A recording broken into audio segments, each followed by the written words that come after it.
Her history and alarming connections are mostly unknown to the American people. Who is Huma Abedin?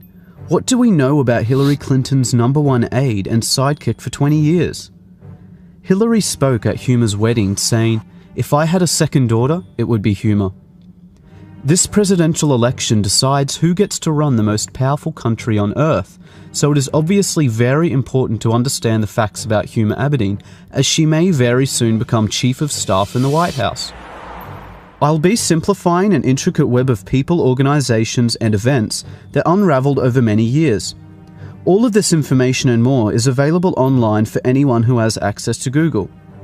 Anyway, here is an unbelievable story of infiltration, unfolding before our eyes, and the most important aspect of this election that you definitely won't see on CNN.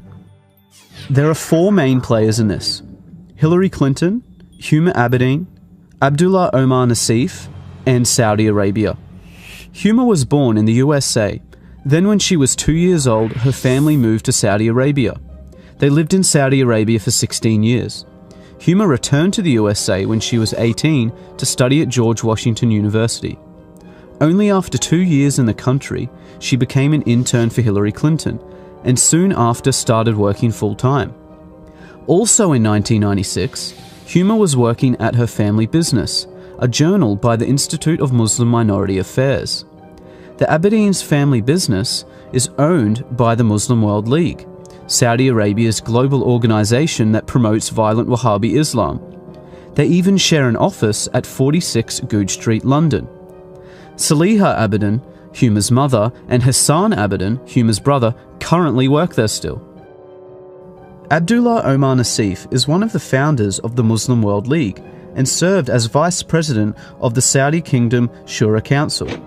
He created Huma's family business along with her father. He also funded Al-Qaeda and Osama bin Laden, as did Saudi Arabia, for many years. His organization was declared guilty of funding Al-Qaeda terrorism by the USA State Department. During the Holy Land Foundation trial in 2001, the FBI discovered that the Muslim Brotherhood gave over $12 million to Hamas, the terrorist organization.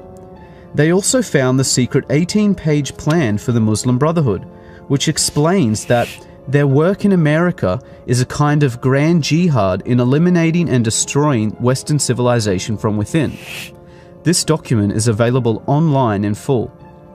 One of the many listed organizations within the Muslim Brotherhood was the Muslim Students Association, which Huma was an executive board member on for 3 years. Only 2 years after Huma left, Anwar al-Awlaki, the Al-Qaeda member and preacher to 9/11 hijackers, became chaplain of the same Muslim Students Association that Huma was a part of. To make things worse, Huma's mother, Saliha Abedin, is a leading member of the Muslim Sisterhood, the women's division of the Muslim Brotherhood. All of these organizations share the same goal and tell us repeatedly in plain English. They want to destroy Western civilization and replace our laws with oppressive Sharia law like you see in Saudi Arabia. On 9/11, Abdullah Omar Nassif, Saudi Arabia, and Al-Qaeda tried to do just that. Where was Huma that day? The top funders of the 9/11 attacks created Huma's family business. Huma was officially working for the terrorists and Hillary Clinton the day those towers fell. Huma Abedin has never come forward with any information about her Saudi co-workers. Absolutely none of Huma's connections were mentioned by her during the investigations into 9/11. She has made no mention of her relationship to Abdullah Omar Nassif, the Muslim World League, Muslim Brotherhood, or her current status at her family business, which could be of unimaginable assistance to the FBI and the CIA. Huma's mother still works for the Muslim World League, yet Huma has made no effort to distance herself from her mother or her radical views. Saliha Abedin is a leading Sharia activist who has, for example, published a book called Women in Islam that claims secular man-made laws enslave women. It supports female genital mutilation, the death penalty for leaving Islam, the legal subordination of women, and the participation of women in violent jihad. Hillary Clinton has flown to meet with Saliha Abedin many times. Huma says that her mother considers her to be a big deal and is proud of her. Huma's absolute silence on all questions regarding her extremist ties says far too much. How can someone with such close links to terrorism be allowed access to our top secret information and have security clearances? Especially since it was found that Huma was accessing Hillary Clinton's emails and physical documents. The Clinton Foundation received over $25 million from Saudi Arabia, and they also funded 20% of her election campaign. Saudi Arabia's massive influence on the Clintons and Obama administration has not gone unnoticed.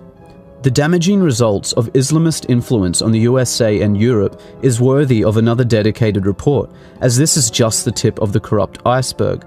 But you can no longer deny that Hillary Clinton is actively working with a global movement whose goal is to destroy Western civilization, just for the selfish benefit of money and power. Huma is the previously hidden link between the Clintons and Saudi terrorism. Dozens of other people and organizations were left out of this for length. Any rational person should have high standards of evidence for claims such as this. So here is the fastest way to prove Huma's tie to Abdullah Omar Nassif that you can look up for yourself and is sourced by their own websites. Start at the website of Huma's family business, the Institute of Muslim Minority Affairs. See that Huma's mother, Saliha, and Huma's brother, Hassan, currently manage this company. Now go to the website for the Muslim World League, owned by Saudi Arabia and Abdullah Omar Nassif.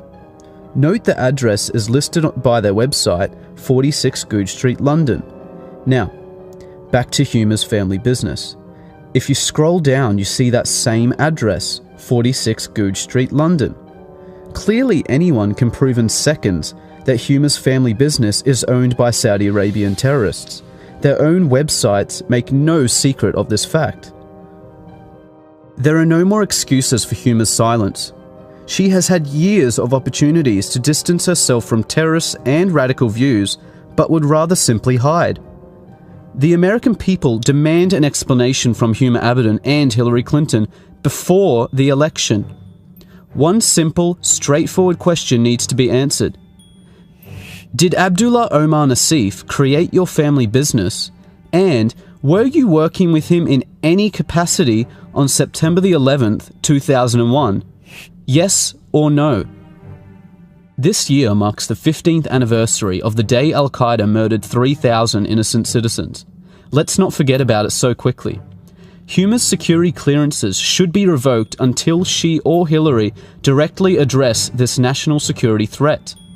Unfortunately, in the meantime, because of the overwhelming silence and lies, it appears to be true that a vote for Hillary Clinton will be a vote for Huma Abedin, the Muslim Brotherhood, Saudi Arabia, Al-Qaeda, and a wish for the complete destruction of the United States of America.